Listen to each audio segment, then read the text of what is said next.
In the fall of 2007, I was asked to lead my dream expedition, a 30-day mountaineering and trekking expedition with a group of students in the Himalaya mountains of India. I'd been leading expeditions for 15 years and had previously been to India once on my own trip, but had never had a group of students there. See, my passion was leading and teaching in the wilderness to university students, and this was going to be my opportunity to share India and the Himalayas with them. This was the amazing group of students that came along. They'd just met each other 2 days before the expedition. They were part of a 3-month semester in India. They were all American college students. They were going to be doing a month of mountaineering and trekking. They were going to be doing some rafting and some homestays. Little did they know how close they would come just after a month in the mountains. Just to give you some perspective, we were about 400 miles from Delhi in a really remote part of the Indian Himalayas. We're really close to the Tibet border, the northern white line there, and the Nepali border to the right of our dot. We're actually really close to Mount Nana Devi, the second highest mountain in India, and a very sacred mountain. One of the interesting things about traveling in the mountains in India that I don't get to experience in a lot of the other mountain ranges I have been is the amazing culture that you get to experience. As we traveled up through the mountains, we visited a lot of villages, really remote villages. We spent time in schools, visiting families, learning about the culture. And as we moved further up in the mountains, we got to visit some of these shrines. These shrines are there in tribute to the mountains and to wish safe passage for mountaineering expeditions that have gone before. It's tradition to leave a bell for your expedition. Every time that bell is rung, a prayer goes into the wind for that expedition. We actually had our own bell there that we had all our names engraved on. That year we had a late monsoon in the Himalaya. It came in the fall, it stayed a little later. One of the benefits of that were some incredible waterfalls. It was a beautiful, beautiful area. As we moved up through the mountains, the sun started to come out a bit more, and the monsoons moved off, and we were treated to some beautiful sceneries of the glacier-capped peaks around us. This is actually Mount Nana Devi here, and we're heading off on a day hike. We were having the time of our life. But like most wilderness expeditions, this one wasn't without some adversity.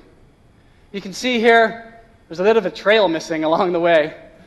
That amazing monsoon that brought the waterfalls also brought some torrential rains that ripped apart some ancient trekking routes that had been there for hundreds of years. We'd had to make our way around this trail somehow in the next couple days.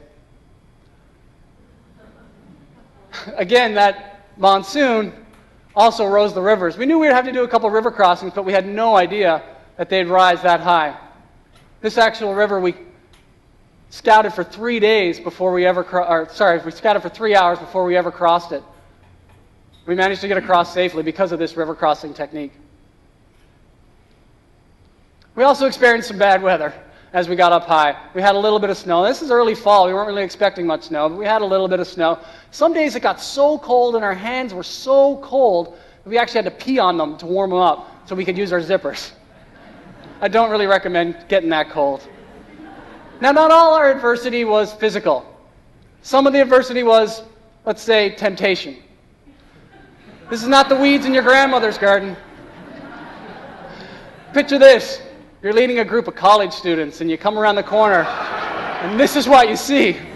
A marijuana plantation. Oh boy. Took a deep breath and I'm like, okay, let's head on to this one. You can kind of see Stacy in the front there looking behind like, are we supposed to be here? And Dave up front there taking a big whiff. We spent a few minutes, they took a few photos, and I guess you can guess what their Facebook profiles were when they got home. Fortunately, they were a great group, and they knew the rules, and none of them took part. I'd like to introduce you to Dave. Dave was a phenomenal student from New York. He was a natural leader, he was always at the front of the pack, and he was loving the expedition.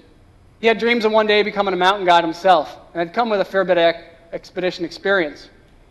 One day, towards the end of the expedition, Dave went to get water for his tent group in the afternoon. He got water that morning and was a little frustrated that no one else would get it that evening. So he hastily ran off to the nearest drainage to get some water. He was in such a rush, he didn't tie up his shoelaces, and He headed on over to the lip of the drainage. As he looked down to the drainage, he knew he saw kind of an easier route down, but he was in a rush, and so he just wanted to take the steep route and slide on down about 60 feet to the bottom of the drainage to get some water. As he took his first step, he slipped, and he slid all the way down to the bottom. When he got to the bottom, he landed with a thunk, and his feet were in the river. Most of all, he heard a loud crack. This was Dave's leg. He took a deep breath and went to examine his leg. He pulled up his pant leg. He couldn't believe what he was going to see. If you've got a queasy stomach, you might want to turn away now. But Dave saw the bone sticking out of his leg. That's actually his tibia right there. I won't leave it there long. Dave actually screamed for the next 20 minutes. Help! Help! He screamed for 20 minutes trying to get our help. None of us could hear him because of the sound of the drainage. We could hear some moaning in the camp, but we could not hear his help, his cry for help. He thought he was going to die there. He was getting very hypothermic. It was about freezing, the temperature, and it was going into the evening.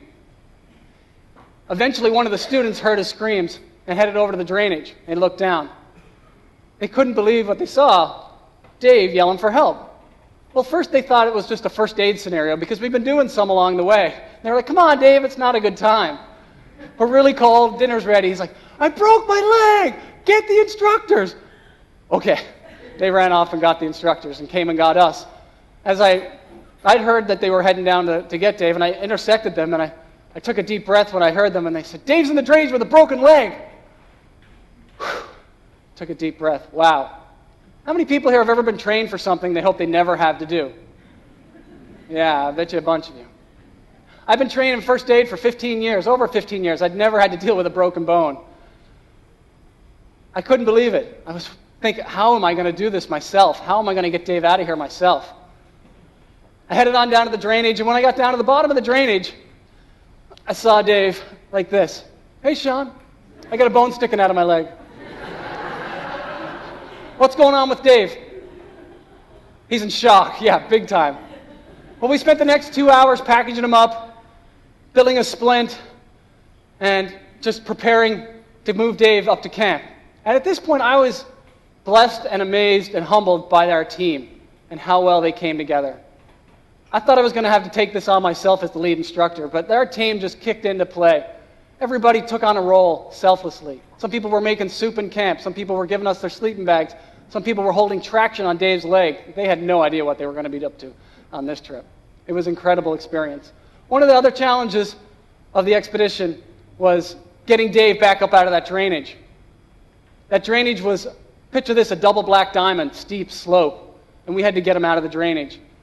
One of the hardest things was getting him out of there. He's 6'2", 220 pounds.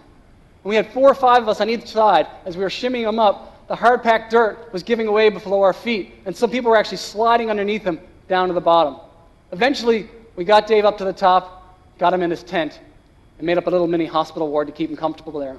At this point, an evacuation had already been started, but unlike here where we can call 911 or call the RCMP or call the Coast Guard, we have to go through the American Embassy, who has to go through the Indian Air Force, who has to go through the Search and Rescue Department, who says, okay, we can come in, we need $15,000.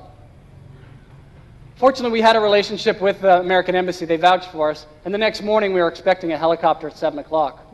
This was the valley it happened in. At night, this is what the valley looked like.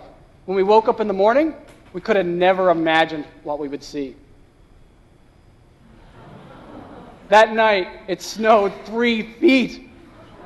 It dumped so much that in the morning, because to keep ourselves from suffocating in our tents, we had to dig out our tents with our frying pans and our frying pan lids. In the morning we woke up, it was still socked in and snowing. I was like, there's no way we're getting a helicopter here today.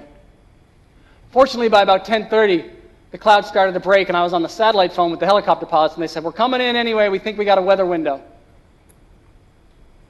And we waited, and we waited, and we waited in anticipation. At this point, Dave says to me, Shawn, I don't think I can make it through another night out here.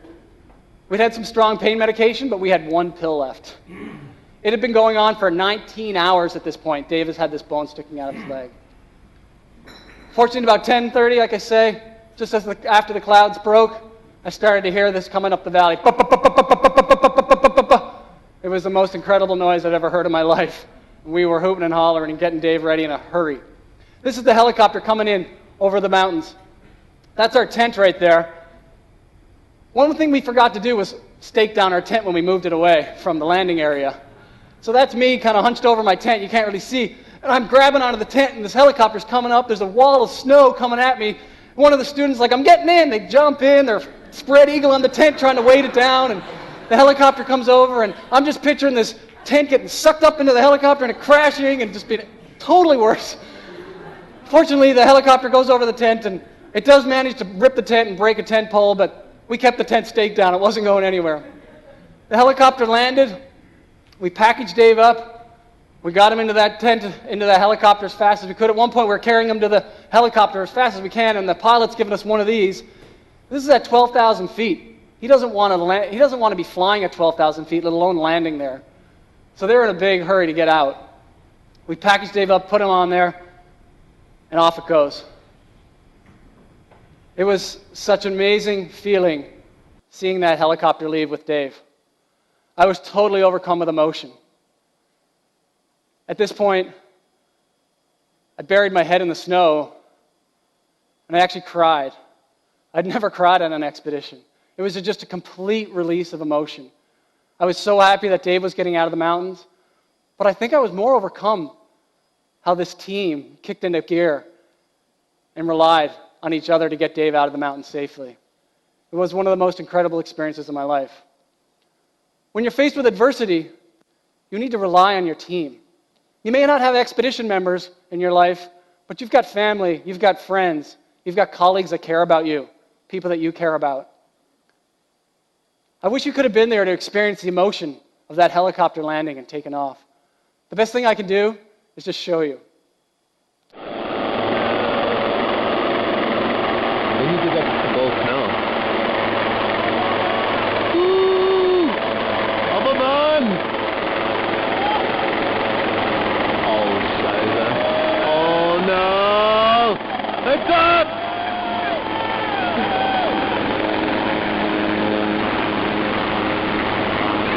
Yeah! Woo!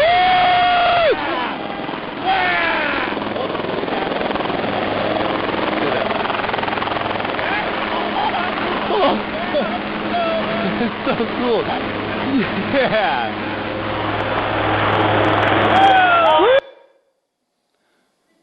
Yeah, this is so cool.